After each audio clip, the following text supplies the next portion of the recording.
নবম দশম শ্রেণীর অনুশীলনী 4.1 বোর্ড বইয়ের প্রশ্ন নং 3। প্রশ্নটি হলো 2 পাওয়ার -1 প্লাস 5 পাওয়ার -1 অল ব্র্যাকেট -1। আমরা সূচকের ক্ষেত্রে একটি সূত্র জানি, a -1 থাকলে হয়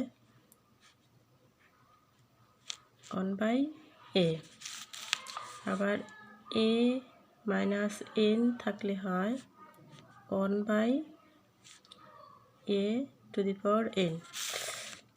এটা হচ্ছে সূচকের সূত্র। তাহলে এখানে আমরা লিখতে পারি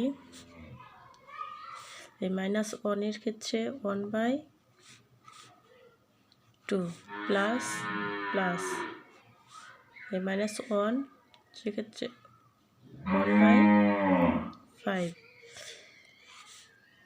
অল ব্র্যাকেট -1। এখানে তাহলে কি ব্র্যাকেটের মধ্যে কি করতে হবে, আমার হাফ প্লাস 1/5, তাহলে এখানে আমার লসাগু করতে হবে।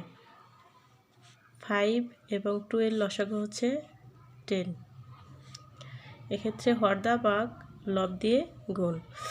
2কে যদি 10 দ্বারা ভাগ করা হয় তাহলে হয় 5, 5কে 1 দ্বারা গুণ করলে হয় 5, প্লাস প্লাস 5 দ্বারা 10কে গুণ করলে হয় 2, 2 দ্বারা 1কে গুণ করলে হয় 2, ব্র্যাকেট -1।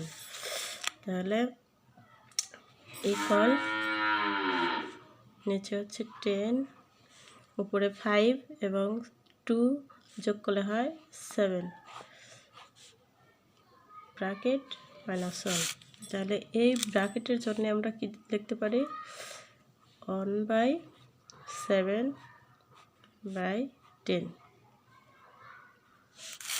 এই ক্ষেত্রে আমরা লিখতে পারি 1 ইন্টু নিচেরটা কি হয় উপরে যায় 10/7, তাহলে 10 হকে 10 আর নিচে 7। এটি আমার নির্ণয়ের অ্যান্সার।